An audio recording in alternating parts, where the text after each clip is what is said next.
It's time to feel the rage. Welcome to Film Rage, where we talk movies. Streaming takes center stage once again, as it has now been 10 weeks since we have stepped foot in a theater. It takes 10 weeks to harvest Mountain Delight tomatoes. Large red cherry tomatoes also take 10 weeks to harvest.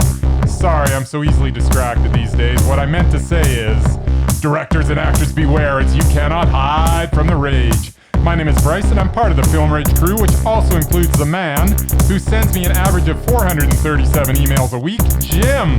Hey. Hello, Jim. So with the introductions out of the way, let's rage on. All right, this week on the podcast, we have a special edition podcast. It's all horror this week. We have a special guest joining us all the way from the place that is not always sunny. The agenda looks a little different, yet somewhat the same. We're going to do some extra special introductions. We're going to do streaming, the lists update, film genre favorites for horror, open rage, rage or dare, followed by shameless plugging, and closing with some eerie horror screaming. So we have on our episode this week, George from the Best Little Horror. And I always get that wrong. Sometimes I say it's the Best Little Horror House in Philly, but it's the Best Little Horror House in Philly. Nicely played. And I've been stalking George for a while on Twitter. So I thought to myself, hey, self, maybe we should find out more about this guy. So we were blessed enough to be able to be on his episode this last week. So hopefully I'll check that out. And after doing a bit of research and stalking of him, I figured he wasn't a serial killer that I could tell. So I figured, you know what, why not? George, welcome to the Film Rage. And why don't you tell us some awesome things about you and lots of stuff, whatever you feel like saying. Sure. Hi, guys. Happy to be here. Let me first say, not a serial killer. No, I'm not just saying that, I swear. So I'm the host of the Best Little Horror House in Philly, although we are sex positive, so if you want to call me a whore, it's not the worst thing in the world. I'm on top of it. Basically, it's just a fun show that we do where every episode we talk about the best horror movie ever made, according to our guest at least. So the whole idea is that it's a really personal look at the genre. Our guest comes on, tells us about their history with the genre, sort of what their favorite subgenre within it is, and then we talk about their favorite movie, what they think is the best horror movie ever made, and its place in history and why it means so much to them.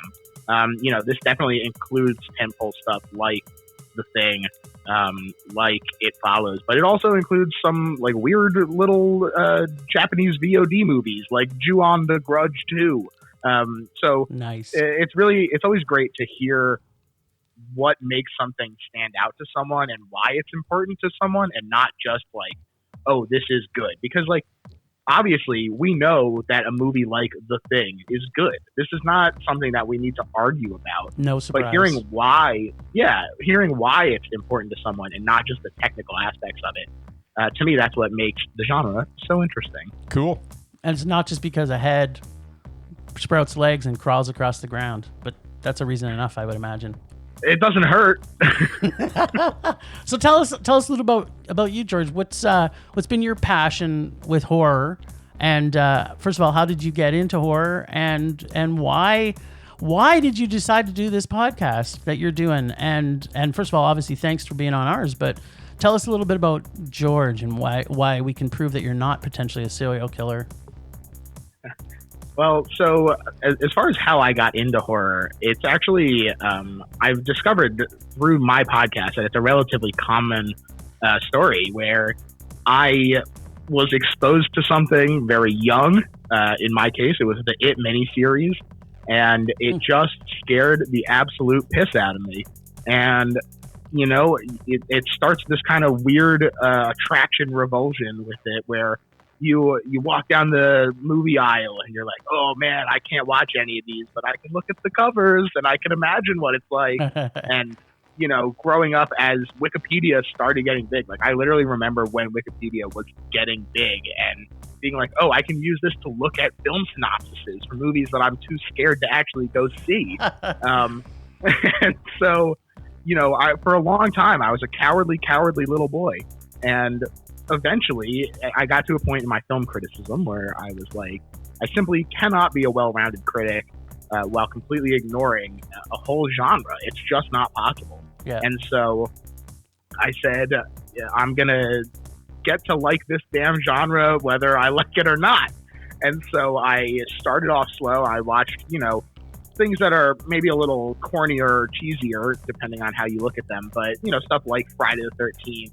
And then I moved up to Nightmare on Elm Street, and then Halloween, and then Hellraiser, and then Child's Play. And by the time I was done with these, major franchises, I had kind of gotten used to the tropes of horror in a setting where they weren't as scary because of the age that they were from. It's nothing against the movies. I still loved a lot of those movies, but they just, because of where filming and technology was, they have a cheesy look to them, or at least a dated look. And so using that to get myself used to it, I was able to sort of build up a tolerance that got me used to the more modern and scarier stuff. Those two are not necessarily mutually exclusive, but basically what it boils down to is that I found myself really loving not only the way that it was an incredibly varied genre. I think that there is more variety within horror than there is in any other genre, but also the way that I think horror is a genre that is the only one capable of tackling some of the more important topics in our society. Things that are important to marginalized people they're able to be expressed through horror. I think that some of the more recent Jordan Peele movies, like Us and Get Out, are perfect examples of sort of someone from a marginalized community using this to speak to a way that is able to communicate with people of all races and be able to understand a little bit more of where they're coming from. So I love that horror is able to do that, and I'm not sure that many other genres are able to. Yeah, I would agree. Well, my friend, are you ready to jump in to start to feel the rage? Absolutely. I'm furious. All right. Well, we're going to start with our favorite time, which is lay back, relax, and get ready to feel the stream. Streaming. Motherfucking streaming. We're going to do some streaming. Bryce? There's no video, but my fingers are doing a sick bass line right now. Oh, yeah. Can't resist. And your wiener is dancing. Oh, yeah. It's waiting for some pizza delivery. All right. Well, this week, we've only got a couple of streamings. Two that could be arguably not be horror, but since we're trying to do some new stuff on streaming, we're decided to see I See You. I was pretty horrified. Yeah, but your face is horrifying. So I See You from 2019. It's streaming on Amazon Prime. And basically, strange occurrences plague a small town detective and his family as he investigates the disappearance of a young boy. So here's my take on this little ditty. Opening music I found super creepy and mechanical sounding, so I loved how layered the music was through the whole beginning, ever changing and modifying along with the sound effects. Very mood setting and atmospheric. This lasted throughout the movie. I thought it was one of the best sound music effect tie-ins for any horror suspense I've seen in a lot of years. I liked the way that it was layered, and the sound I thought was probably one of the best things that I liked about this film. I love the rage that the boy had for his mommy, Helen Hunt, and her fabulous new look that she carries around. I liked the way they mementoed us with the frogging peeps. At this time, I would like to say I loved the frog mask, I gotta say. Mm-hmm. Love how I'm just winding Bryce up here. Twists and turns. We're all done through this film. Not overtly obvious, I'd say, but with limited cast introductions, it was pretty easy to point out who the serial killer was before they even came to the reveal. I thought it was a nice slow build. That was an okay finish. I liked how they sprinkled little reasons why certain things happened as the way they did. The only big problem I really had with this film was the frog girl when she was in the back of the SUV after being transported. People who haven't seen this, obviously we don't like to give a lot of spoilers on Film Rage here, but as she's been transporting, she steps out of there's like a real bad edit or something. It was like there was 20 minutes cut from the movie. She gets out of Thank God. the SUV. She gets out of the SUV and calls 911. And you're like, where the fuck is the guy that took her there? It's like, he's just like, because he wasn't in. She goes wandering around and then walks into the place. So that was kind of my biggest problem with it. After that, after all being said, I think Helen Hunt's beautiful facelift, I just gave it a meh. I didn't think it was great. Didn't think it was terrible. George, what do you think?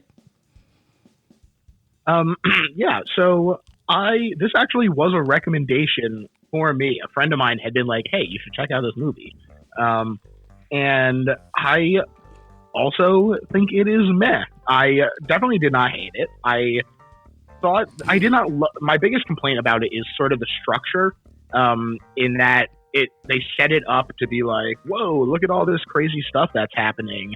And then like halfway through the movie, maybe not even fully halfway, but a bit of the way into the movie, they're like, okay, we're going to rewind and we're going to show you why that was happening. Everything again. It was brutal the first time. It did feel like there was probably a better way to handle that, I will say. Yeah. But yeah, maybe picking a storyline and going with it instead of having 47 of them. Yeah. But I'll get into that. Some of them maybe didn't get as much attention as they should have. But I did think it was fun at the end. Like, just all the twists that they were throwing at you. Yeah. Was it? Were the twists fun? I thought they were fun. I thought they were. I'm on Team George here. Yeah, I thought that they were fun. I will say I found it very distracting that I thought that the son looked exactly like Brie Larson. Yeah. They had a similar facial structure, and I had just watched Short Term 12, so Brie Larson's face was fresh in my mind, and it was distracting. But he did a pretty okay job, I thought. I thought the dad was fun. That's John Tenney, I believe. I thought so meh. It was fine. You could certainly do worse on just a random stream. I'm not sure that you could. Well, okay, Bryce, let us hear you're raging about this film. This was a piece of crap. Okay, so hit us, baby. What the heck was this? Was it a crime story about kidnapped kids? Yes. Was it a movie about frogging, which apparently is the Yes. act of sneaking into someone's house and living there without the occupant's knowledge? Yes. That could actually be an interesting movie. Was it a story of infidelity and Yes. how it affects the family dynamic? That could also be interesting.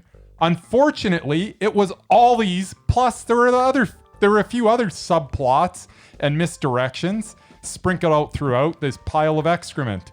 This movie... See, this is where I think the structure is the issue, though, because I think that all of those things could have been explored if they hadn't... not in the same movie. If they hadn't given them... It a 6-hour miniseries, maybe.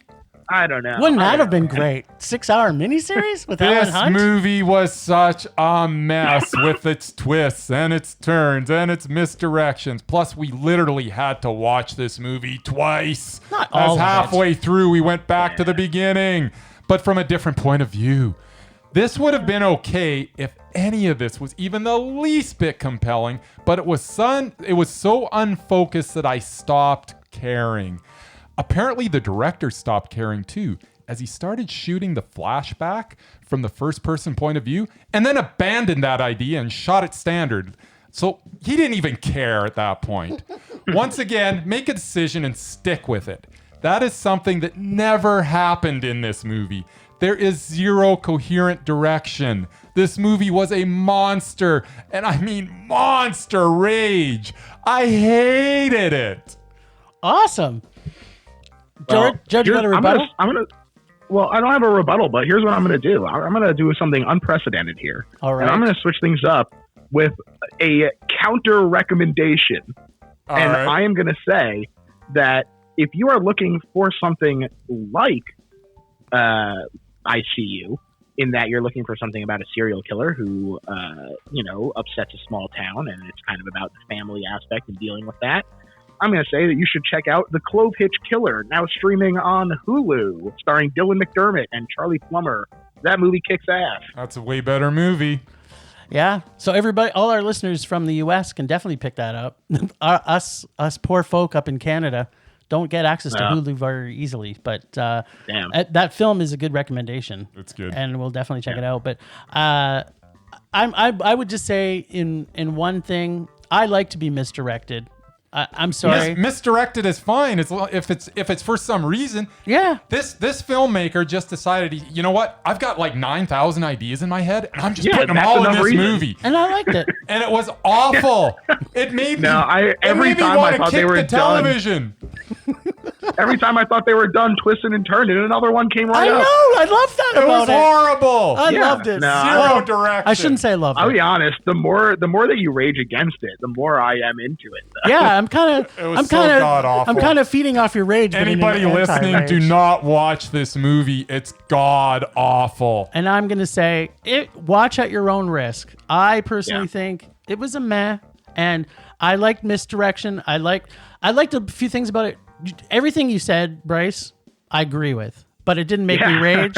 It was more about, I'm kind of interested what other fucked up shit they're gonna throw in this movie, and just awful. And at the core of it, it was a serial killer, and who doesn't like to watch things that serial killers do? Especially, if that was the movie, but that wasn't. It was 7 other stories that none of them got any. It's just. I will say, I did predict the final twist. I did get that one, which did take the wind out a little bit. I was like, this is the most predictable twist. That's what took the wind out of this movie. Yeah, I'm going to say that took it out for me, too. Yeah, it was like, this is the most predictable one, and you put it right at the end. I don't want to talk about this movie anymore. we just got him to a nice, juicy, flaming, rich rage. So, George, if nothing else, we've done our job today. I did it. Yeah, mission accomplished. All Nicely played. All right, well, let's talk about something that may also make Bryce rage. But if he did, I would say maybe he's a little crazy, because who doesn't love Girls with Balls? Yeah, Girls with Balls 2018, streaming on Netflix.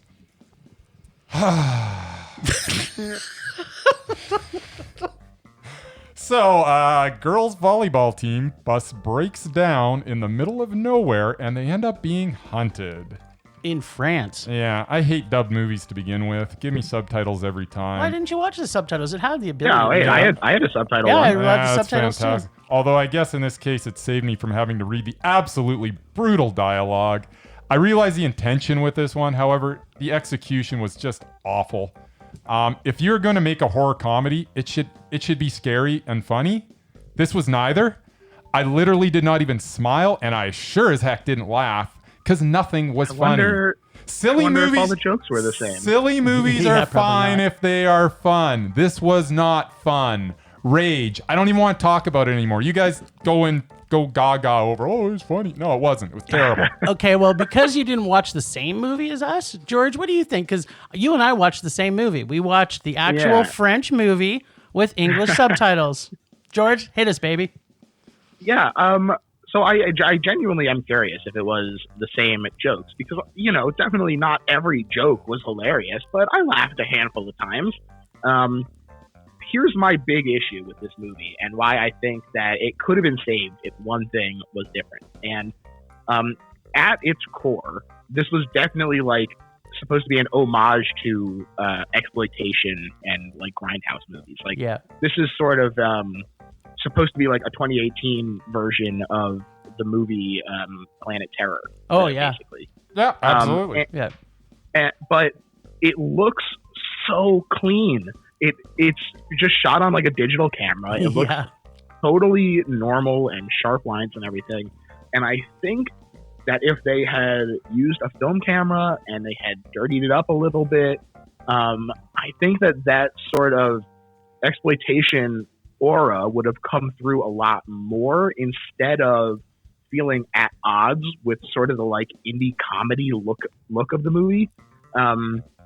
So, you know, once I realized what they were doing, I was like, okay, I guess I'm kind of into it, but like just the whole look of the movie, I felt like kind of butted up against the spirit of it.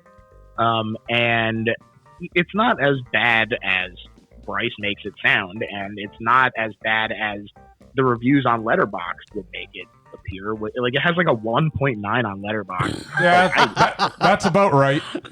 I was like, I don't think that is fair to this movie. It's definitely not for everyone. No, it's definitely not for everyone. But if you are into this sort of movie, and they are few and far between these days, it's, you know, especially ones that are accessible to just your average Joe and Jill, I would say that you could probably do worse. Maybe not much worse, but you could do worse. And I will give it a soft meh. All right. Perfect. Okay. Well, Bryce, I need you to turn the music down on this for this one because there's going to be some singing involved in my review.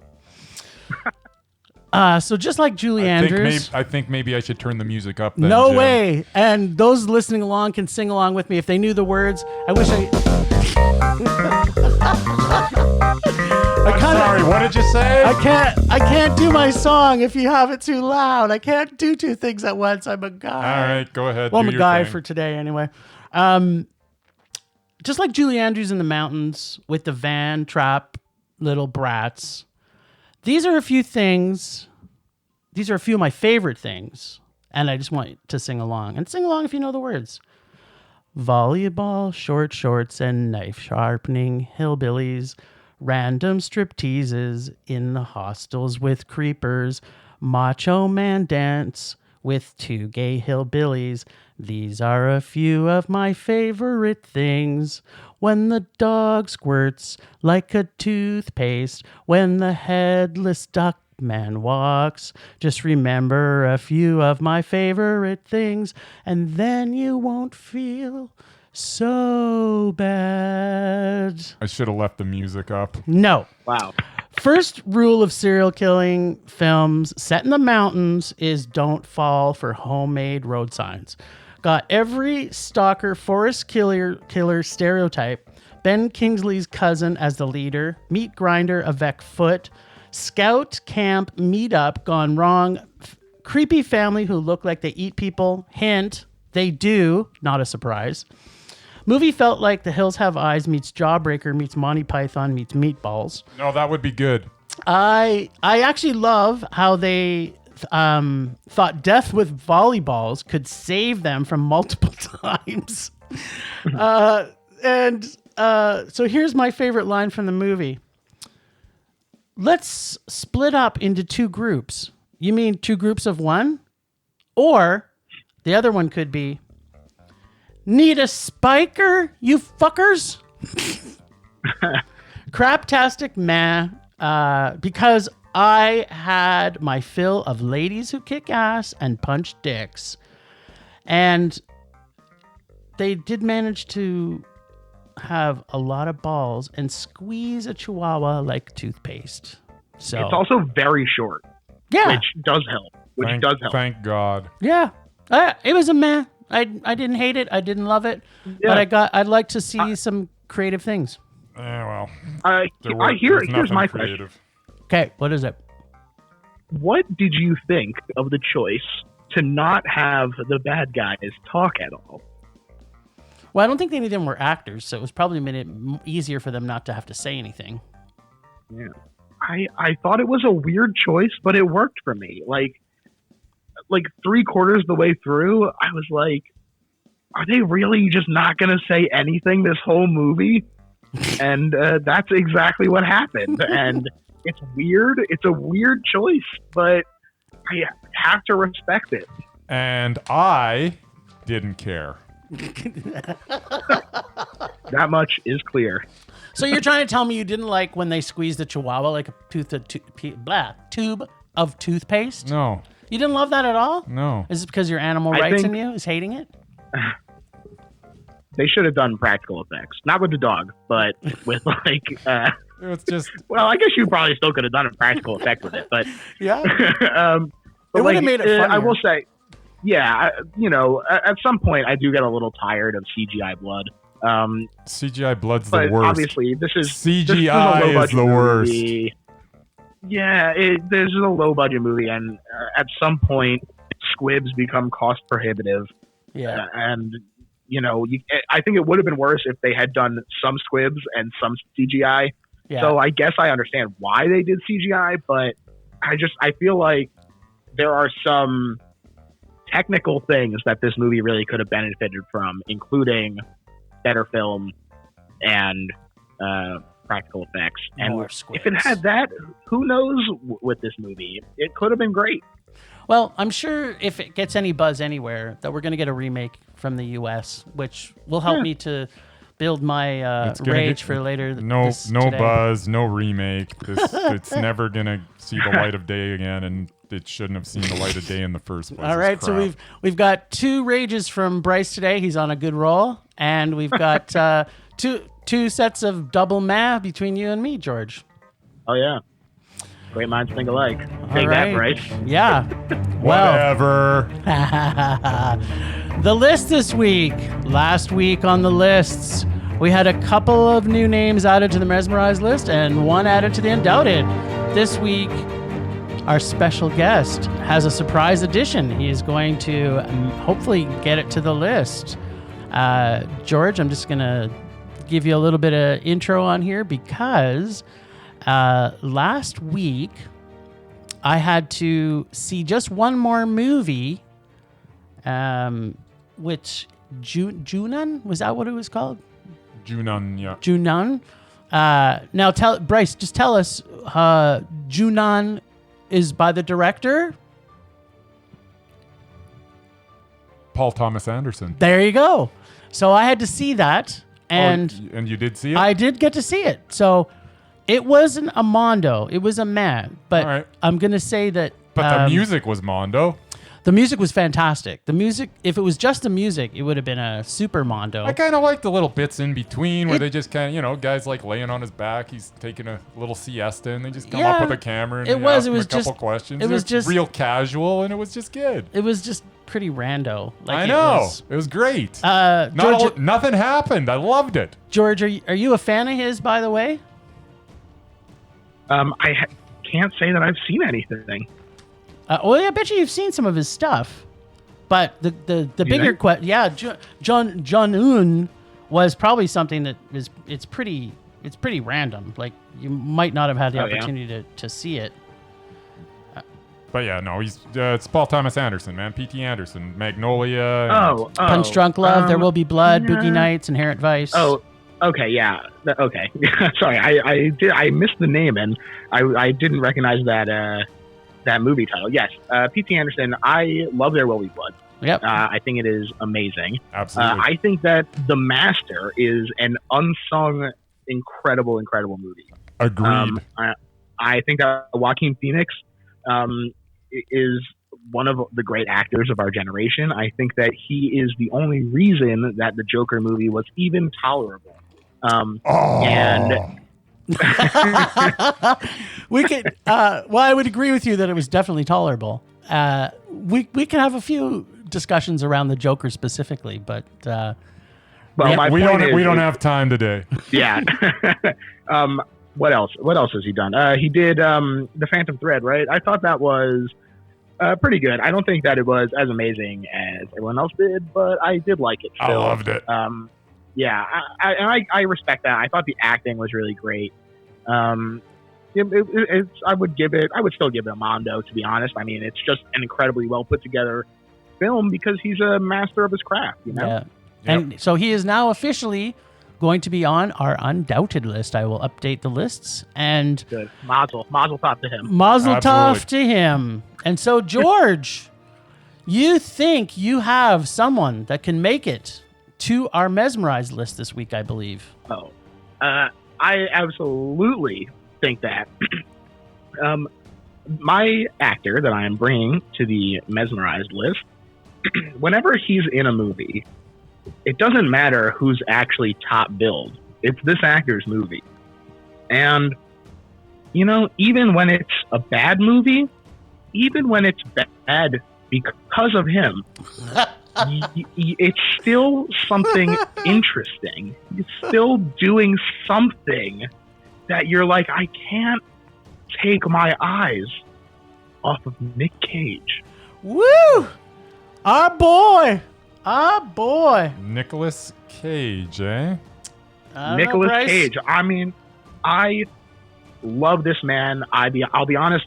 I think that he's done a ton of great work, not just in the stuff that is a lot of fun, like Color Out of Space, which is very recent. So good. Which Into the Spider-Verse, which was amazing. Even going back and talking about stuff like Moonlight, talking about stuff like National Treasure.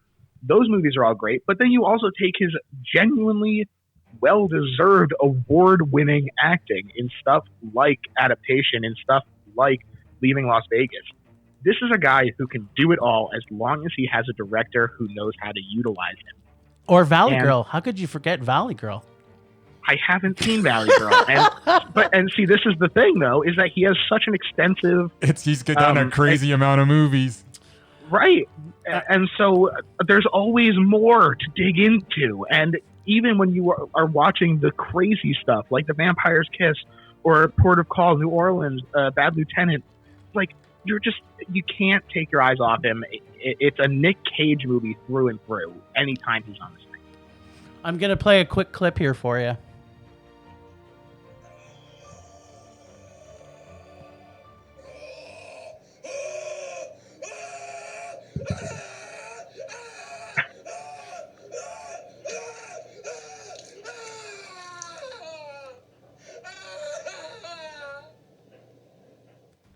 This is what I'm saying. I don't care. Even if you're like, wow, that sucks. It's terrible acting.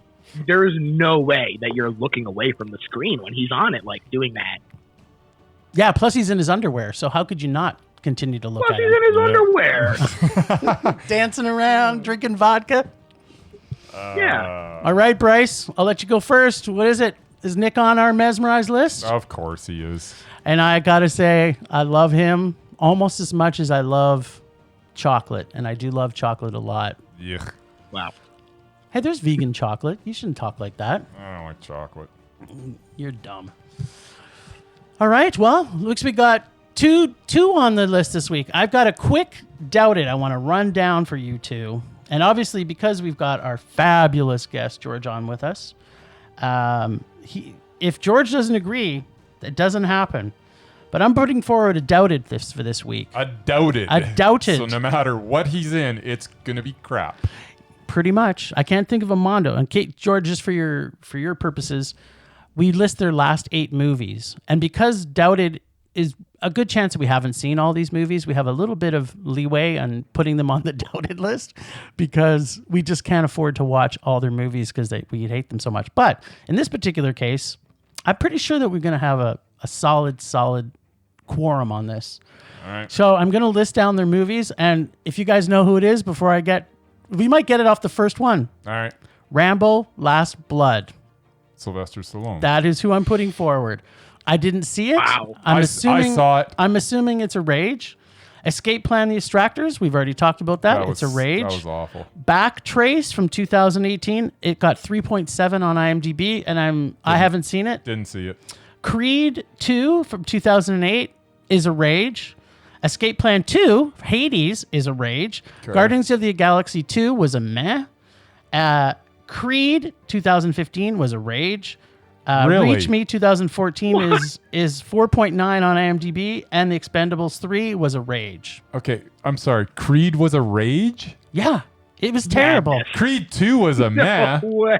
And Creed was a mondo. What? You're That's trying to tell me crazy, we man. can't put him on the list? He's not doubted. Oh my God, Creed is He got nominated for an Academy Award for It that. doesn't matter. It's good. No, Creed is good. No, man. Here's It's the Rocky. thing. I don't think he was that good in Creed. He's not good in anything. I think that Creed was a very good movie. Creed was a very good movie. I would concur. I can't watch another boxing movie with him in it. It's just all the way through it. I just wanted to, if I actually had muscles like his, I'd just punch him in the face. Like he comes on screen. This like I don't want to take this personally, but I do love Rocky IV.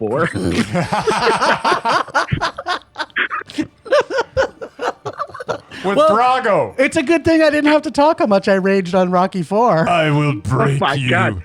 If I can change and you can change, then everybody can change. Everybody can change. He he ends the Cold War with his fist. All by himself. It's incredible. So many montages. I tell He chases the chicken. I see 3 of them out there. Hit the one in the middle. Oh, okay. Like, see, you're just giving me flashbacks to being in rage heaven. Well, apparently he's not on the list because we've got a Mondo. Although Creed was Mondo. I could play the card that I didn't think it was a Mondo. We both would think it was a Mondo. That's not the card. But the fact that when did that be the card? We have to agree on everything. We have to agree on whether if you said it's one Mondo gets him him off. All right. Have you read the rules? You're the one that typed them out. I'm the one that voted on him. All right. Well, I guess that's apparently it. Sylvester Stallone is not doubted. He's safe for now. Bryce now you're back, Sly. There you go. And subtitles. And Bryce will be watching the Rambo's Last Blood. Have you seen that one? Yeah, I did. Did you love it? No, it's god awful. Okay. Well, he'll stick to watching him because he's not. It had kind of a confusing ending. He's too, not with him doubted. sitting on his porch. I think he might have been dead. I don't know. Hopefully. There's always hope. That's all I can say. That's it for the list this week. Now, we are going to talk our favorite horror movies of all time. Ooh, that's kind of creepy. It's a little creepy. I'm feeling the joy of horror here. All right, so I'm gonna blast through my honorable mentions. I could barely get this down to 20 films and I didn't even get into all my weird. These are just most of this stuff is mainstream because I couldn't get outside this box. There's a few surprises. Number 10. Yeah, I struggled. Yeah, it's tough, man, especially for horror fans like us. We just there's so much horror and so much to enjoy about it. So these are your 10 honorable mentions? And like I was saying, it's so varied that you're like, oh God, I'm leaving stuff out. Yeah, I started with a list of about 80 films, so it was rough. Yeah, getting it down to this is terrible. All right, let's Number 10, 1922's creepiest fucking creature of all time, the vampire that walked the earth. I don't even think the actor wore makeup for this, and it's Nosferatu's 1922. Honorable mention. Oh yeah. Number 9, Martin from 1977, George Romero's stab at vampirism. This film still got that bite, George. I love it. I love Martin. Yeah. The Vanishing, the original from 1988 from the Netherlands, also made my favorite foreign language film list. So there you go. Just see it already, for God's sakes, people. Number 7, Silence of the Lambs, 1991. Nice. It goes on my list, or else it gets the hose again. One of the best movie adaptations, in my opinion, ever. Night of the Living Dead, 1968. My boy George's, and not our boy George, who's on the list today. Did I say boy George? Our boy George. Our boy George. What does Culture Club have to do with this? Yeah, I don't know. Karma Chameleon? Hey, I am a Karma Chameleon, yeah. There you go. It's his first feature, and his present to us all was that he made it without any copyright. He is the nicest man that has ever lived, next to Jesus, of course. Wank, wank. Insert foreshadowing here. There is a creepy little fucker in this film who happens to kill their mommy. Number 5 is The Shining. Kubrick mindfucks us via Stephen King. Room 237 is open for business, babies, and makes the list of one of my favorite subgenres, which is creepy little fucker movies. I told you this might be a thing. Does nothing for me. I told you this might be a thing. So be prepared. Love The Shining, but creepy little whatever Fuckers you don't do it. I don't go for the blue language. Well, you got blue balls though, so that counts for something.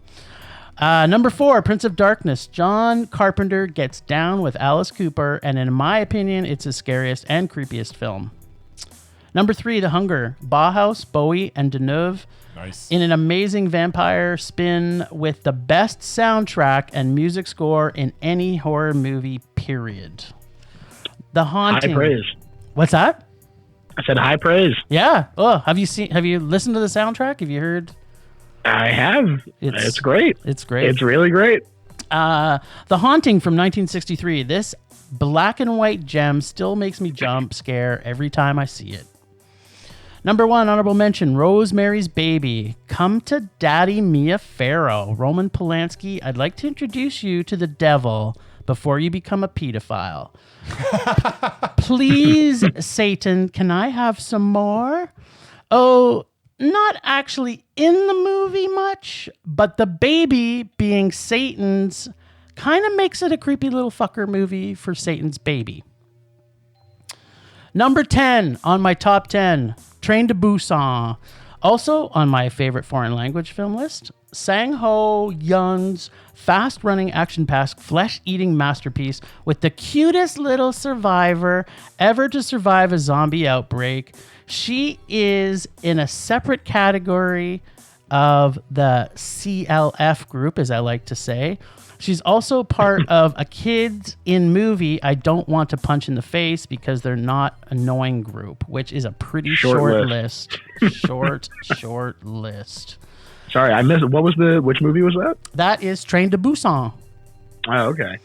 Yeah, she is not annoying. Yeah, she's not. You just love her. She's just adorable. Yeah. And you don't want to punch her in the face, not even once. No. You just want to hug her up and carry her away from those nasty zombies. Yeah, what was number 9? Number 9 is Let the Right One In. Vampires in Sweden, one of my best foreign language films. Succulent, gory, transgendered vamp that's super old, super creepy, and has a pedophile passion in retrospect. That's what I think the movie was really about. Whatever. Addition, it's also part of the creepy little fuckers list. The Omen, my creepy little fuckers list. Wow. Came originally from this beauty, and no better creepy little fuck than the devil's son himself, Damien. It's all for you, Damien. It's all for you, Damien. Exactly. This boy knows his Damiens. Number 7, which I happened to watch again last night because I was like, is this going to be one of those ones that, like, I hadn't seen it for so long. Am I going to still enjoy it? And that is from our undoubted director on Film Rage's Undoubted list, David Cronenberg. Cool. Makes my number 7. Which is it? Yes, I will tell you. Get ready. Because I've got a Cronenberg movie on mine. I know what yours is, but you don't know this one is. Do you know what mine is? Yes, it's Dead Ringers. Oh, crap. This makes my number 7. Yes, yet again with a creepy little fucker list item. Notice there's a theme here. This movie is so fucktastically twisted and messed up. Man, I want to live inside David Cronenberg's brain only for a weekend. What is the movie, for God's sake? Sorry, John Malkovich. You're not nearly as exciting. And it is The Brood. Have you seen that one, George? I have not. This is, I think, the first movie on your list that I have not seen. Oh, no, there was whatever the one from the Netherlands was. I haven't seen either. There you go. There you go. Dead Alive, number 6. Also made my number 1 favorite comedy of all time. But apparently, it's not as scary as it is funny. This PJ film is, in my opinion, the best film and is sure to make the top 19 favorite films of all time. I kick ass for the Lord. It had its moments. It's a great movie. It is a great movie. Number 5, The Evil Dead, the original. Tree Rape, Book of the Dead, Raimi Vision, Ghost Demons, Zombies, all rolled into a series of films so brilliant it has spawned generations and multiple reboots, all done well, I might add. Number 4, Reanimator, Stuart Gordon, rest in peace. Nice. Makes something that at the time that it was made, I thought could never be done at the time when this film came out. Make an H.P. Lovecraft story into a film so gory, funny, and freaktastic, it would shock Lovecraft himself. But he did it, and has full frontal male nudity to boot. Enjoy it for all the right reasons.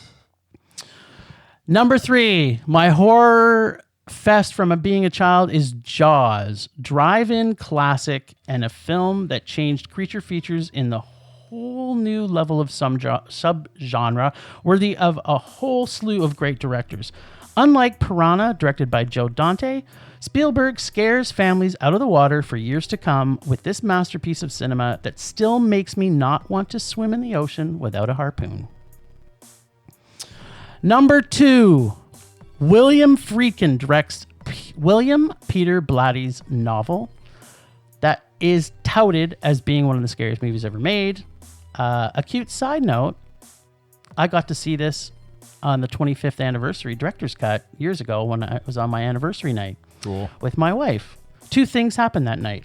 A friend of mine, like a friend of mine was dating somebody who was a right-wing Christian Bible thumper, came to the movie and left halfway through, and it broke up with my friend because of this movie. That's awesome. Thanks, Mr. Friedkin, for saving my friend. That's great, yeah. And number 2, it proved that my wife and I had true love that would last a lifetime, that she would spend our anniversary watching this number 2 on my horror movie list. And she hates horror movies. So, as a side note, guess what? There's a creepy little fucker on this movie. And the number 1 of all time is Dawn of the... You didn't even say it. That's The Exorcist. Everybody, I thought everybody didn't have to tell. William Friedkin directs a William Peter Blatty. I know. Yeah, everybody should know. And you know, but well, if people don't know those, spell it out for people. If those two people don't bring it together, people shouldn't get to know. No. Dawn of the Dead. Down the primrose path. That's right. They don't deserve to listen to the horror episode. 1978, director George A. Romero is not only my favorite horror film of all time. Dawn of the Dead. Dawn of the Dead. The crazy mishaps of Fran, Peter, Roger, and Steven. Old friends will stay deadlocked in my brain forever. I just pray that when I go old and senile, that I start to believe in, and that I live in Pittsburgh in a crappy 70s mall until the day I die. And if Tom Savini can ride in on a motorcycle, cut my head off, or disembowel me to finish me off, that would be the perfect death or afterlife. As a side note, not a creepy little fuckers movie, but there are zombie versions of them in this movie. And although not what the movie focuses on, there was creepy little fuckers in this movie. Tom Savini's pretty buff. He could probably still pull it off. Oh, totally, man. He could ride in on a motorcycle and cut my head off and disembowel me in seconds. All right. He's the man. Georgie, give us your list, buddy. George is up. All right. I'll try and go quick as well here. So I start with honorable mentions here. And number 10 for me is A Girl Walks Home Alone at Night. Cool. Nice. This, I think, is a really awesome update of vampires. And it's got this really cool black and white look to it. It kind of calls to mind James Dean. It's very like steamy and kind of soap opera-y. There's lots of like looks of longing. It's just great. It looks absolutely beautiful. And it features a cat in the starring role. So there you go. I like creepy little fuckers. You like cats. There we go. Hell yeah. Number 9. This one was really tough for me. I struggled between the first one and the 5th one, and I settled on the 5th. I'm going with Final Destination 5. I love the whole idea of Final Destination, just the whole like inescapable Rube Goldberg machine, death stuff. I think is so fun. And at the spoiler alert for Final Destination 5, it's been out for a while, people, but at the end when they reveal that it was a prequel to the first one, and they get on the plane from the first one, that was cool. It truly blew my mind. Sweet. I was very high, and I almost fell the fuck over. It was incredible, and it really stuck with me. So that's an underrated. That's an underrated franchise. It really is. Yeah, I agree. I think so. I think there's only one genuinely bad one, and the rest are all various shades of pretty good. Yeah. Number 8. This one, I'm shocked that it's this low on my list, but I'm going to say Hellraiser. Cool. Yeah, I love the whole aesthetic of it. I think is really great. It's really unique. Chatterer is one of my favorite horror icons. He's just great, and I think that Pinhead is great too. Pinhead's awesome. It definitely has devolved a little bit in recent years, but you know that first one is still pretty unimpeachable. The last one wasn't bad. Pinhead's still the top in that relationship, I believe. Yeah, I agree. And Chatterer is definitely the bottom. Hey, he's making it work though, and I agree, Bryce, that the last one was not that bad. It was a step up from the previous like 6. Definitely, and it at least felt like a Hellraiser movie. Like a lot of those other ones, it's very obvious that they like bought a script and then turned it into a Hellraiser movie. So wasn't that so bizarre? It's like all of a sudden you've got this movie going on, and then Pinhead just shows up. Yeah, it's like, hey dudes. This one at least felt like a Hellraiser movie, but Sweet. It's nothing like the original. No. Yep. Good one. The next one, 10, 9, 8, 7. We're at 7 now. I did not number these like a fool. Number 7 is The Stepford Wives, the original one. Oh, cool. Wow. Yeah, I think it's very scary. A lot of these sort of low-key horror movies really get to me. This sort of very... it's not like a realistic movie in terms of like, hey, fucking weird clones or whatever. But it is very realistic in that it's not an outlandish like monster chasing people around, you know? And, you know, I think that it's an interesting look at a topic that still needs to be talked about more in terms of the way that men treat women. And it's great. It's just a great movie, and I have not seen the remake. I hear it's more of a comedy, which is disappointing. Yeah, it's not good. It's not good. Don't do it. I probably won't. Number 6 for me is Cube. Wow. I love Cube. I think it's so fun. It's a simple concept, and it just speaks to me. I don't think that the acting is particularly great, but I think that it's fine for what it needs to be. It captures a time for me. I love the fact that you're putting one of our Canadian icons on your list, buddy. Thanks. Hell yeah, man. Hell yeah. And I try to be really good about being like, you are not the things that you like, and it's not a personal attack when people don't like something that you like. But I have never felt rage like when my buddy Jerry was like, Cube is stupid and I hate it. And I was angry with him. We can't be friends anymore, Jerry. As you should have been. Did you remind him it was Canadian? It shockingly did not have any effect on him. But we're so likable up here. Yeah, I agree, but you know, it was shocking, and now he's dead to me. So. Next up is Christine. I love this movie. I think it's so fun. I love a slasher movie, and I love the way that Christine looks. And if you put together a slasher with the way that Christine looks, you have a pretty damn great movie to me. And again, it's sort of this very simple concept that I think works well. You know, this is something that I love, is when people don't try to do too much, they just perfect what they have as a concept. Simple's good, man. Yeah, simple is good. Keep it simple, stupid. That's what they say. Yeah, kiss it. Yeah. Yeah. Next up is Alien. Oh, this movie, it's. But just an aside, real quick, Jim thinks that it's a comedy. No, Aliens is a comedy. Alien is not. Oh, there's a huge difference. I would agree that it's much more. It's there are definitely comedic Bill aspects. Paxton makes you laugh your ass off.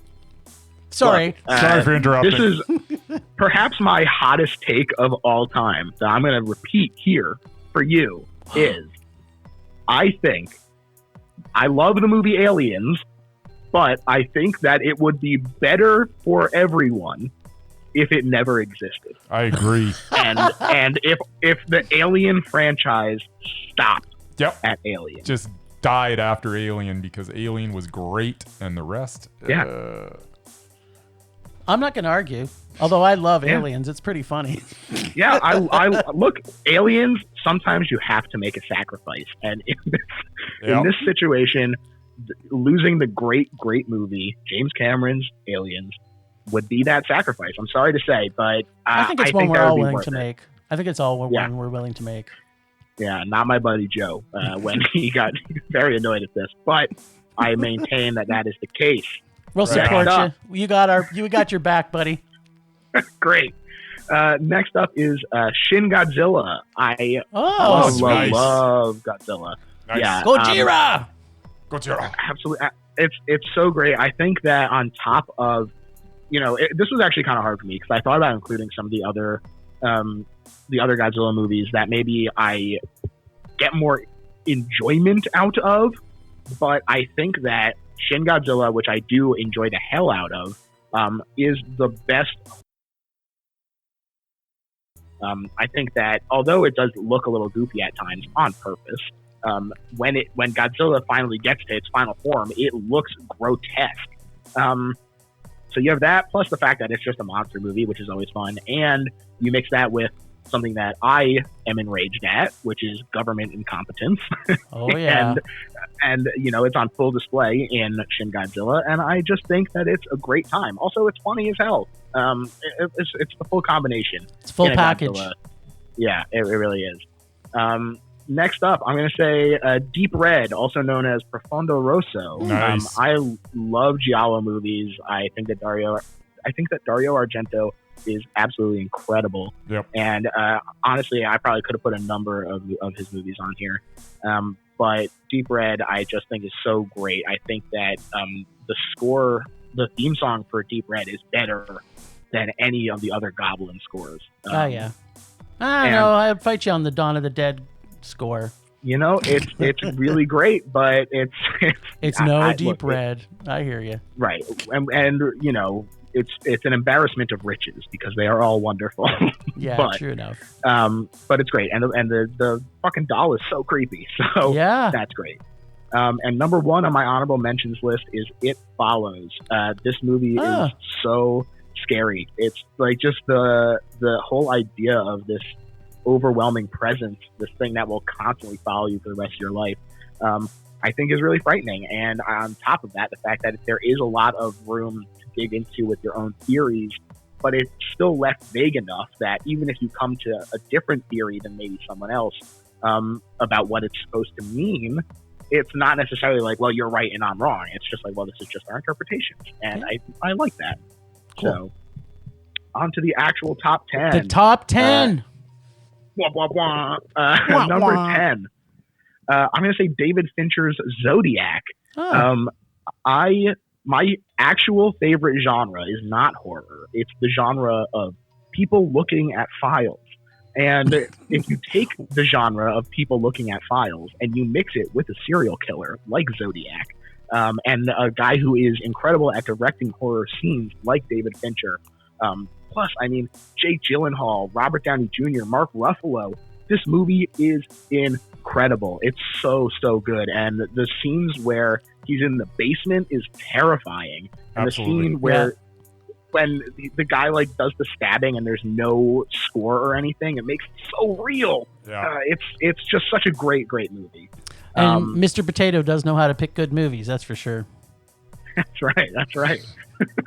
For those listeners who don't know, Mark Ruffalo to me is Mr. Potato. Mark Ruffalo is not a potato. He is a potato. But Mark Ruffalo is a fine thespian who can't act his way out of a bag of potatoes. But there we go. I love Ruffalo. Good entry onto number 10, George. All right, number 9. I'm going to say 10 Cloverfield Lane. Again, a exemplary demonstration of keeping it simple. That's a good you put two incredible actors like John Goodman and Mary Elizabeth Winstead in a room together, and you just let them act. Yep. Baby, you got a stew going. Yeah, it's incredible. It's so good. The other guy is in it. The other guy, yeah, whatever he is. But really, we all know that this is just John Goodman and Mary Elizabeth Winstead on the absolute top of their game, just acting with a capital A. Yeah, nice. So. And good. It's very rare that you see the sequel is better than the original, right? And this one makes absolutely. The original look like dog poop. Totally different. Yeah, well, movie, I have my own issues with the original, just in terms of my distaste for the moving camera stuff, but that's a whole nother thing. I got the old Parkinson's when I'm doing my filming. Yeah, not for me. But number 8, The Invitation, Karen Kusama's newish movie, I thought was really, really incredible. Again, it's sort of that realistic horror in terms of like, yeah, sure, I believe people would join a cult and like things would be awkward at like a dinner party with your ex. It's the way that they capture that and sort of play with your mind and really get you to go in the shoes of the actors and be like, well, how long would I stay there if I was in this situation? Like, at what point would I be like, this is too weird and I'm out of here? I just think it's really great. Cool. The next one is Psycho. I mean, good Lord, y'all. There's a reason that it's still around. Alfred Hitchcock is a scumbag, but he knows how to make a goddamn movie. Sure does. He does. And Psycho, as you know, some might say the progenitor of the slasher genre, which is my favorite subgenre. It owes a lot to Psycho, to say the least. And I watched it again very recently, and it holds the hell up. It's still great, and you know, I saw something recently that was like, what black and white movie have you seen the most of? And for me, it's undoubtedly Psycho. Nice. Next up is The Evil Dead 2. I love it, man. I love Sam Raimi. I was thinking about this recently in terms of like, what director do I think is like the most hits in terms of like percentage for me? And I think that it might be Sam Raimi. He's really great. I love it. You know, it's funny that I was just talking about how I don't like the moving camera, but I think that the way that Sam Raimi moves the camera, it does not make me feel sick.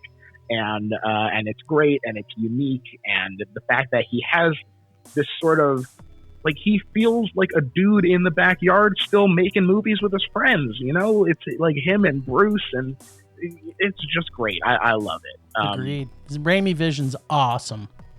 Yeah, absolutely. Next up is Reanimator, you know? Some similarities going on here. Yeah. I was actually shocked that it took that long, but you know, that's the beauty of horror. Like I said, is that variety, and so many of yours could have been on my list, but Reanimator, I mean, good grief, y'all. It's just incredible. It's so much of it is iconic. Just the look of the syringes and the cat, and oh man, Barbara Crampton is just so good in it. Yes. It's just great. It's delicious. Number 3 is Friday the 13th Part 2. Part 2, yes. Nice. It's you know, it's not the hottest take, but a lot of people fall in line for Part 6 or Part 4. For me, Part 2 is the best. You know, it's actually Jason, unlike Part 1. Yep. And he doesn't have his classic look, but I do bag love on the head. the bag. Yeah, the I bag love on the head's look. awesome. Yeah, I think it's pretty great, and I think that Amy Steele as Jenny I think it's the best final girl in any movie. Cool. Like, I think that Jenny is the best example of it. You know, nothing against Jamie Lee Curtis. She's incredible in Halloween, but, you know, for my money, it's Amy Steele. Next up is John Carpenter's The Thing. Number 2.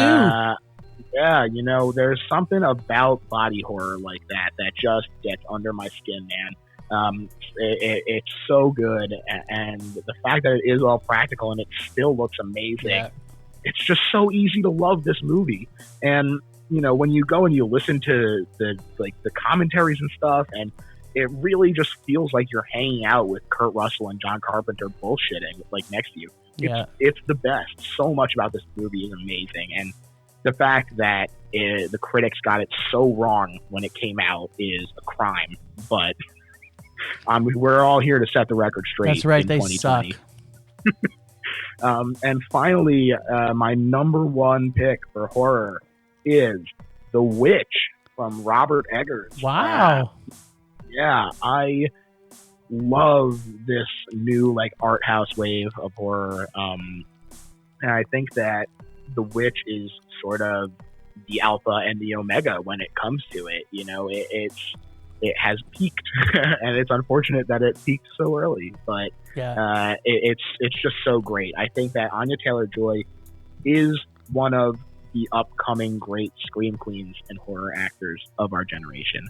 I think that it's like her and Samara Weaving are like the top two right now.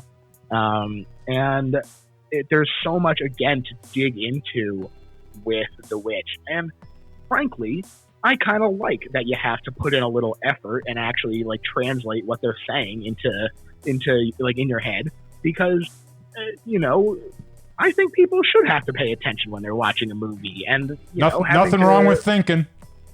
Yeah, so apparently not for most people. You to do that. Well, yeah, a lot of people did hate this movie, so. But I think it's great. I think that everyone is great in it, not just Anya Taylor-Joy, but I think that she's great in particular. The actual like score is incredible. The way that it's shot is incredible. And I have a Black Phillip tattoo that says "Live Deliciously," and there you go. That is sweet. And who doesn't love creepy little goats in movies? Yeah, I genuinely hate goats. I think that their eyes are creepy as fuck. Yeah. They have rectangular pupils, which is like the most fucked up thing I can imagine. Satan. And, yeah, it's like no wonder they were like, yeah, this has something to do with Satan. All right, good list, buddy. Solid list. All right, let's see what Mr. Walking Around wants to put on his list. Give it to us, baby. All right, we'll start with my honorable mentions. We got Tremors from 1990. Kevin Bacon stars in his classic giant monster movie about some nasty underground creatures causing havoc in a sleepy, isolated town. I just had to get a giant monster movie on my list here. Sweet. The Battery from 2012. The budget for this one was estimated at $6,000. That might be the most impressive use of $6,000 that I've ever seen, as this is my favorite zombie movie ever. And you've bought like expensive blow-up dolls, so that's saying something. Exactly. And I've spent a lot of money on them. Zombie, or Zombie 2, or Zombie Flesh Eaters from 1979. Whatever you want to call it, it's fine. Definitely my favorite Lucio Fulci movie. Yes. Real It's good great. movie. I love that movie. Oh, wait. Also, sorry, not to interrupt, but I just realized that I skipped one of my movies. Oh my goodness. Go ahead, because I'm just in my honorable mentions. Go for it. Oh, great. In between The Invitation and Psycho was Day of the Dead. I meant to talk about how between the two of us, yes. we had all three of them there. Yeah. So I love that movie. I think Romero is incredible, and I think that the special effects in that are incredible. I mean, I've talked about this movie over and over again, so I don't need to get into it more, but I did want to mention it. You're just giving me more reasons to love you, George. Just more and more reasons. There you go. And it's kind of odd that you did that, because the very next movie on my list is Dawn of the Dead from 1978. There we go. Zombies in a Shopping Mall is presented by Mr. George A. Romero. My favorite Romero film, and that is saying something. Next on my list is... Really? Is this on my list? I'm kidding. I love this movie. The Neon Demon, 2016. Yeah, boy. I like that movie a lot. Yeah, surreal and disturbing. Director Nicolas Winding Refn takes us on a disturbing tour of the fashion industry. It sounds bad, but it's awesome. It is. Oh, It's Keanu's sweet. great in it, too. Oh, so good. So good. All right. And from there, we go to Dead Ringers, 1988. Oh, what a surprise. Yeah, so it's just on the honorable Wait, mentions. these are just honorable mentions. Okay. Yeah, 1988. Cronenberg's masterpiece starring Jeremy Irons. Unsettling tale of twin gynecologists. Then we go to... Wait, hold on a second. Yes. Because this is another Canadian icon. Yes. George, have you seen this one? I haven't. It's one of the Cronenbergs I haven't seen yet. Yeah, All right. Although I have it downloaded. I just haven't seen it. Yeah, Right well, on. add the Brood on there too. Yeah, all There right. you go. All right, from there we go to Halloween, 1978. Michael Myers comes home in John Carpenter's classic slasher film. Jamie Lee Curtis stars in the movie that established her as the original Scream Queen. Cannot hate. Yes. From there, is this on my list? Okay. That's getting old now. The Human Centipede first sequence. Wow. 2009. This is number one? No, this is on my honorable mention. No, but is it number one or number two? The first sequence, buddy. Oh, okay. Sorry. Open up your ears. The sheer terror on the faces of the test subjects as Dr. Hyder describes the procedure that they are about to experience leaves us with one of the most unforgettable scenes in film history. Yes. It's so good. So good. All right. From there, Grotesque, 2009. This Japanese film was banned by the British Board of Film Classification as they felt there was a risk of harm to those viewing it. Amputations, eye gouging, sexual sadism, it's all here for your enjoyment. And finally, I'd just like to have a special shout out to the Universal monster movies from the 1930s.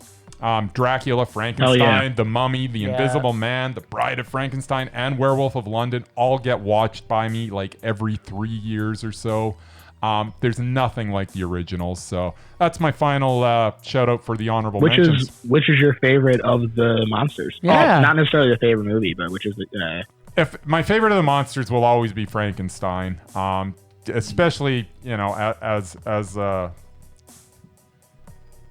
the emotion that he conveys in those movies with all that makeup on him is it's crazy. It kind of matches Bryce's personality for the most part. Yeah. Right? Quiet, silent but deadly. Yes.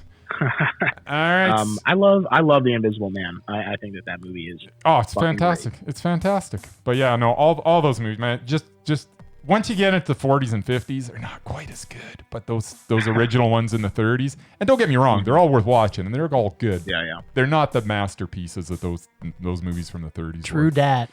All right, so here we go. Now is my top 10 horror movies of all time, and it's fitting that I'm ending this because my list is, the one that matters the most. No. Number 10, An American Werewolf in London from 1981. John Landis balances humor and terror in my favorite werewolf movie. To this day, it is the best werewolf transformation ever filmed. We don't need any stinking CGI. There you go. Number 9, The Killing of a Sacred Deer from 2017. Psychological, terrifying nightmare of a revenge movie.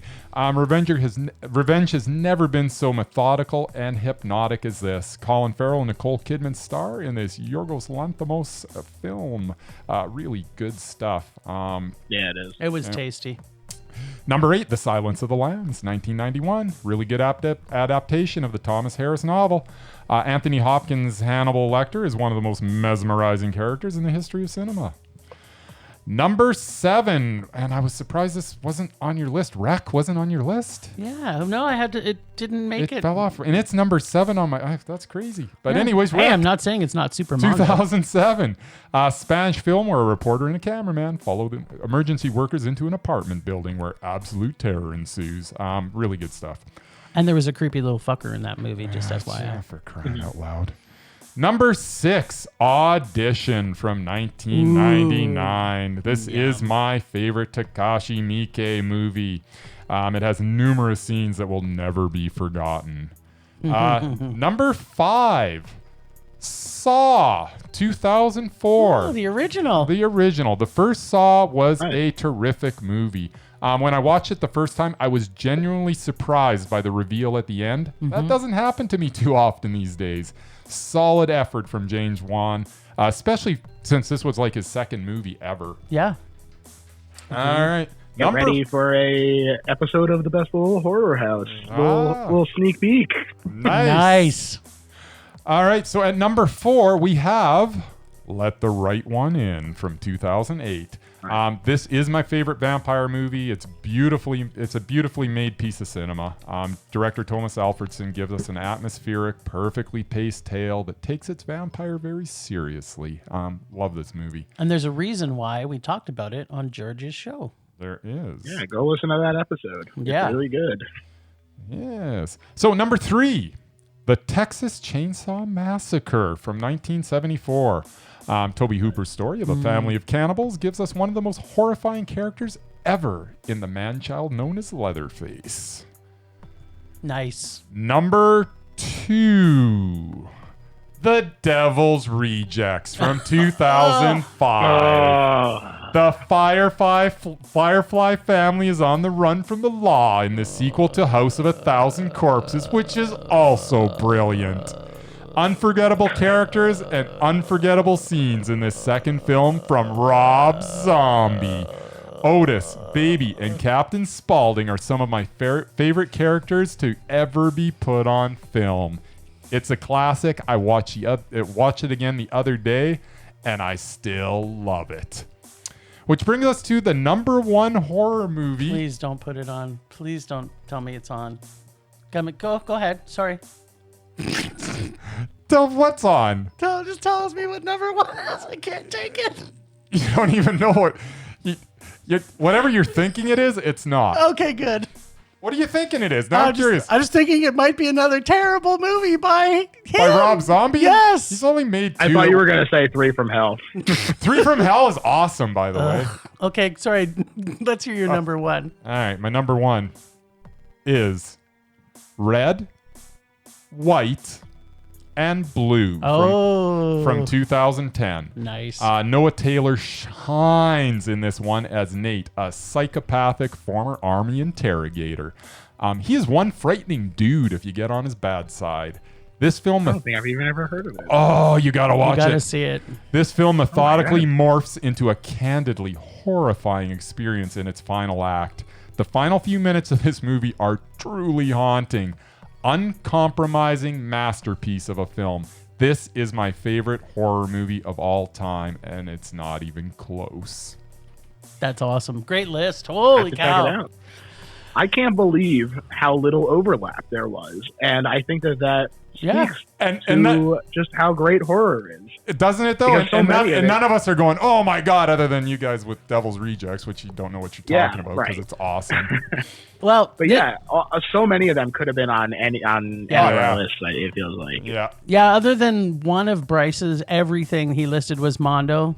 All of George's were Mondo, and I consider all mine Mondo, obviously. But great list, people. And for everybody listening, check every single one of these movies out because they're very varied and very, very good. And some of them will give you nightmares. Yeah, honestly, that would be, if you put all those together, that would be a great list of how to a top tier horror list. Yeah, to give absolutely. Spend the weekend. All right, from there we are going to temperature rising, vision blurring, rage taking over. Well, it's kind of fitting that our buddy Bryce put a film by Rob Zombie on anywhere on his top of anything. Such list. a good director. So my rage this week, I just want to talk about the fact that Halloween, the original John Carpenter, was fantastic. The remake by Rob Zombie for Halloween 1 and 2, this horror wannabe is the king of copy. He does not really have an original idea in his head. I love Rob Zombie's music, but as a director, I cannot normally stand him, and he is getting the brunt of my rage today.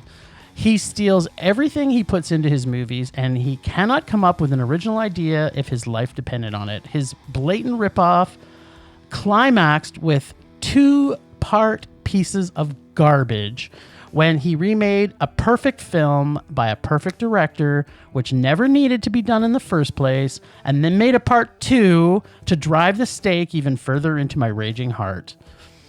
Thanks, Rob Zombie, for going back and go back and write music, and leave the directing to people who have original ideas, make more movies, and take a clue from Osgood Jenkins when he made the great Hansel and Gretel, or Gretel and Hansel, a remake, but made it original and amazing. So I just want to bring out a list of crappy remakes that never should have happened. And on the top of the list, thanks to George's note, is the remake of Psycho, the remake by Gus Van Sant, starring no less than Vince Vaughn, the king of making terrible remakes. Wreck, which was remade into Quarantine. Well, that's bad. The Invisible Man, a part of the original monster movies, we've already talked about this today, were all great. But the remake that came out last year was probably one of the worst movies ever made. The Wicker Man, directed by Robin Hardy, starring Christopher Lee and Britt Eklund, and then was remade by our buddy Nick Cage and Neil LaBute, was terrible. That was bad. Just a couple more that were actually on my list of top 10s. Let the Right One In was remade, terrible. The Vanishing was remade, terrible. Nosferatu is being made, although it's being remade again, I understand. All of which were terrible. Robert Eggers though. That one's gonna be good. Yeah, that's I'm hoping, because I mean it's Robert Eggers, right? So there's a hope. Yeah. But ones that got it right. This is my list of the ones who there could be 100 of them, but the ones just off the top of my head. Zack Snyder's remake of Dawn of the Dead, not necessarily the same movie, but it was great. The Fly by David Cronenberg, it was superior, completely Undoubted. Evil Dead by Sam Raimi, redoing Sam Raimi. John Carpenter remaking The Thing. And finally, the remake done by Philip Kaufman in 1978 of Invasion of the Body Snatchers, which was also amazing. So to summate my rage, stop fucking making remakes of movies that are great to begin with. Just put them back out on art house theaters and let us go back and enjoy a real good movie. Hey man, Rob Zombie's only human. They put a bag of money in front of him. Okay. And said, all right, I'll do it. I want to just say at this time, this is another one of Bryce's, in his mind, everything's okay because he loves Rob Zombie. If this was any other director, that guy would be fucking lambasted up one side, down the other. Where's your pocketbook? I think you even had a rage the other week where you talked about, people shouldn't just make things for money. They should do it for actual real art. Rob Zombie is a fine director. No, that movie, Halloween and Halloween 2 are the only movies that are banned from my show. Attaboy. because I simply cannot muster up the enthusiasm to even fake that it's my favorite movie. Attaboy. I loathe what Rob Zombie did to that franchise. I think the fact that he goes into Michael's childhood is the dumbest thing I've ever heard. His actions are so much worse if he has a normal upbringing. And then instead, we spend 38 minutes, I literally timed it, 38 minutes and 41 seconds of dealing with fucking Junie from Spy Kids and this shitty child actor spitting in the face of the original. And like, even after Michael isn't a kid, they just are, somebody says to Michael, you haven't said a word for 15 years. Yeah, he fucking knows that. Why would you tell him that except to communicate it to the audience? Like, the writing is just so bad. And what they do to Laurie is absolutely, it's offensive to me. Laurie is like this sweet, simple nerd. And then like in this remake, instead, she comes downstairs and she makes like a graphic sex joke about her teacher molesting her to her mother. And then everyone is mean in that movie, which I know is Rob Zombie's thing, and it's fine. You know, I don't love his movies normally, but in his own movies, I understand that's his thing, and so I don't care. But in this, Laurie is awful. Her friends are awful. Even the children are awful. And Loomis just takes all the Zombie takes all the responsibility away from Loomis, because in the original, Loomis is transporting him and lets him escape. But in this one, Loomis is just fucking retired, and he's just like, oh, I guess I'll just get called in. And then Michael's not even actually there to kill Laurie. But in this one, they have no indication that he's there because he's her sister until the very end. And it's just awful. I fucking hate this movie so bad. All right. And the only movie worse than Halloween is Halloween 2. Okay, so having said that, the movie posters were awesome. That's your rebuttal. That means nothing. That means nothing to me. Yeah. Okay. So the thing I like most about my rage this week is that it allows me to pass the baton to George for his, and maybe it's the same rage, but George, thank you for just putting that nail into fucking Rob Zombie's terrible directing heart. For me. Oh, Rob Zombie's so good. House of Thousand Corpses, Devil's Rejects. Oh, so good. No, it is not the same rage this week. My rage is Cinestate. Cinestate, for those who do not know, is a media conglomerate owned by Dallas Saunier, as well as other people who are invested in it. But you might know them better as the owners of such media pieces as Rebeller, Fangoria, and Birth Movies Death as of a couple of weeks ago. And the fact that, this is obviously indicative of a bigger issue with social media at large, but the fact that they are able to tweet something horribly offensive from Rebeller, not even necessarily this whole hubbub about Joe Bob, which, that could be its whole own conversation. But just today, they had somebody on, or not today, yesterday, they had someone on to be like, actually, both sides were at fault in that lady who called the cops on that bird watcher.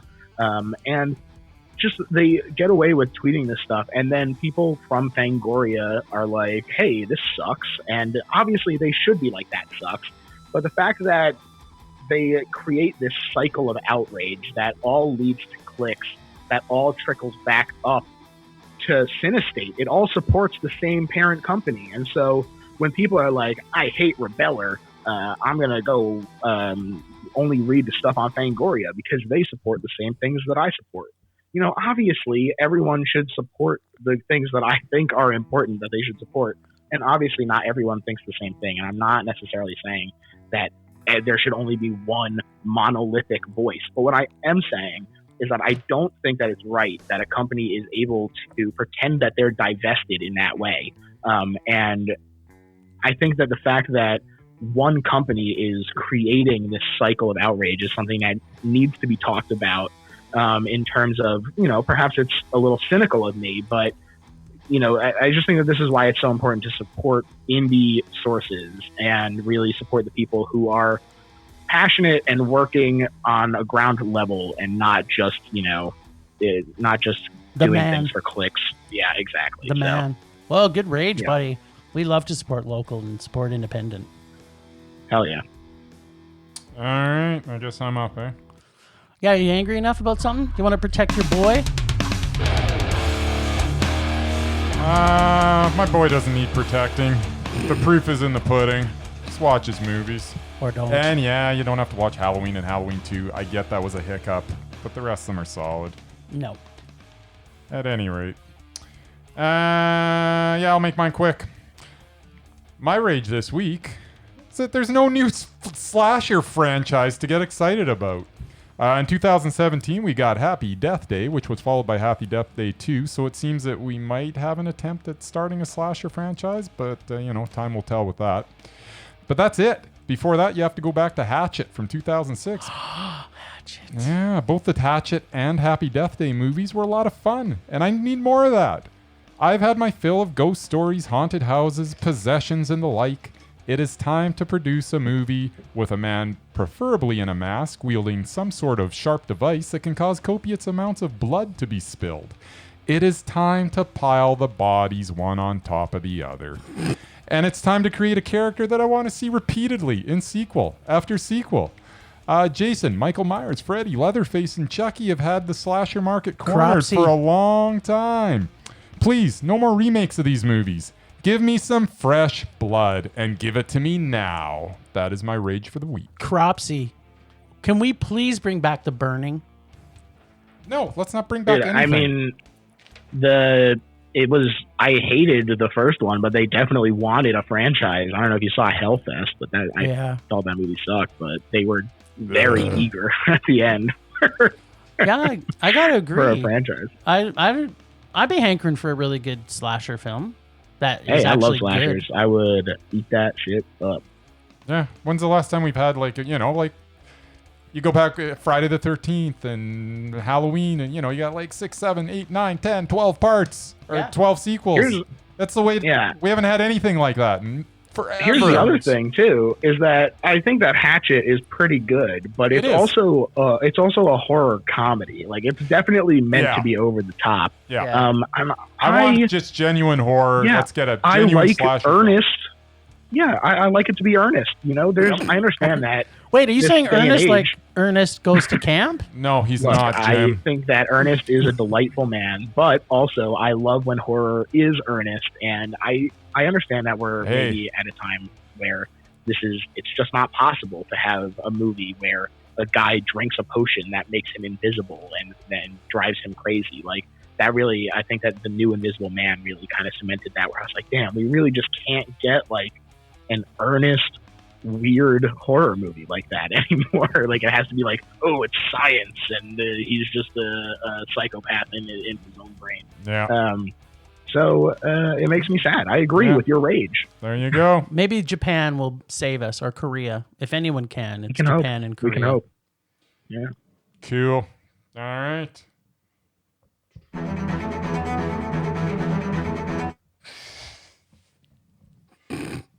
Let's try that again. Rage subsiding. Pulse slowing. Anger fading. Oh, I feel so much better now. All that rage out of my system. Oh. George, how are you feeling? Oh, much better. Awesome. I got 2 rages in for the price of 1. You did. You gave us a twofer, buddy. One was a little misdirected, but no, it was right on point, I might add. Right on point. So, Rage or Dare. We're going to check out what happened last week on Rage or Dare when I had to pull from Bryce's hairy lopsided bag to find the brilliant Miss Tiffany Haddish in night school. Tiffany Haddish is so bad. Our doubted Tiffany Haddish. Now, keep in mind, I made a little bit of a note here. This might have been the most horrifying movie you watched last week, Jim. So first off, I remember as I was watching this. Oh, wait. Before I talk about that, I need you guys all to know how I was able to watch this film. First off, you can't stream this film anywhere in legal sources. So I went into every streaming site that's available here in Canada. I also went on to Apple, but guess what? Apple would sell it to me for $20, which I passed on. Then I spotted, because I canceled Crave because it's shitty. And I said, well, maybe I can just get Crave for $10. I said, okay, because it looked like it was on Crave. So guess what? I went, beep-boo, beep-boo, beep-boo, $10. And guess what? Then I went to go click on the fucking movie. And after that, it told me, oh, no, it's not part of that package under Crave. It's actually under the HBO package that you have to get under Crave. So not only did I spend $10 for a fucking streaming service that I hate, to have to spend another $10 when I could have, not that I would have bought this movie, but the fact that I had to spend $20 to see this fucking movie makes me crazy. That's so awesome. Now, that's hilarious. Let's just go back to where I started. Okay, so I started watching this movie, and then I realized, guess what? I already started watching this movie before. And I got 15 minutes into it before I realized by then that I actually stopped watching it after 15 minutes because of how awful it was. And that's my review of my $20. That's awesome. Okay, so maybe not enough. Okay, so this is an actual intentional. You need to realize that when you do weird names or that you have autocorrect. So, okay, Tiffany Hadfish. Wow, what an autocorrect. What's the best thing about this movie? And we all know how doubted she is. So here's a simplified breakdown. Dialogue, ugh. Acting, barf. Comedy, no. 40-year-old students, uh-huh. I've never seen so much terrible in a movie I watched since the last Kevin Hart movie. And it's safe to say our girl, Tiffany Haddish, is still on our doubted list. Favorite line, and that Cheeto dust will give you that Trump color. Solid gold, Tiffany style doubted rage. That's perfect. That's exactly what I was going for. So I'm making a vow right now, if we pull from one of each other's stinking bags, or if George gives us a dare this week and we cannot get it for under $10, I am not watching it. That's fair. I have a source for mine already, so okay, you're in luck. $20 to watch that movie. That's awesome. You can get an icy hand job from an Edmonton hooker for less than that. And that's my rage for this week.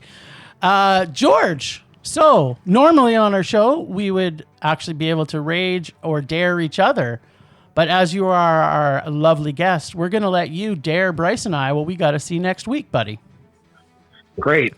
So my original plan was to dare you to watch something that I actually love. It's definitely a bad movie, but it's a lot of fun. And that movie is not what I'm going to dare you to watch, because instead we started talking on Twitter about the movie Love on a Leash. And boy, just think everyone should see it. It's the story of a woman falling in love with a dog, and it's not a man who turned into a dog. It's just a sentient dog. It's just truly bizarre. The version that you watch may have music, but I'll tell you that the version I watched did not have music. So it's just a completely it makes the silences so delicious. God, it's just hilarious. And it's on Tubi right now for free. Oh, nice. So you can watch it there. And God, you're gonna hate it, and I can't wait to hear about it. Tune in next week. Tune in next week. Well, you'll get to hear us talk about it. Yeah. All right. Well, thanks, buddy. Thanks for joining us today. We want to give like an extra special thanks for George for joining us all the way from the sunniest place south of Calgary to grace us with your horrific presence. George, you can now plug the shit out of yourself and everything you do. Let's hear it. Well, first off, thanks for having me, guys. This was an absolute blast. And I would like to tell you all to listen to the best little horror house in Philly. Like I said, we talk about the best horror movie ever made, according to our guest, and that means that we talk about a ton of stuff. And so even if it's not a movie that you've seen, you might just find your next favorite. So come on in, check us out. Jim and Bryce were just on an episode, so you can start off with that one. It's a lot of fun. You can find me on Twitter at littlehorrorphl. You can go to www.littlehorrorphl.com as well, and that has the podcast right there. It has links to all the podcast places that it's on. It has the RSS feed, but it also has links to all the social places and merch if you decide that you love the show so much that you want to support it that way. But yeah, just subscribe to us. It's a fun show. Sweet. Well, thanks, Ragers, for listening. Thanks to the extended Film Rage crew of Murray, Self-Distancing, Leonard Conlon for his artistic vision and photography via Leonard Conlon Photography, and our cartoonist Vaughn. Listen to us on Podbean, Apple Podcasts, Google Play, TuneIn, Stitcher, and Spotify. Follow us on Facebook, Instagram, Twitter, and YouTube. And check out our website at filmrageyyc.com. We are always wanting your feedback to make this a raging blast for all listeners. So please comment often, and please make us rage. Please, please. Thanks again, George, for joining our team of Ragers. We look forward to the next time we meet. That's it for this week. Rage on. Rage on. Bye.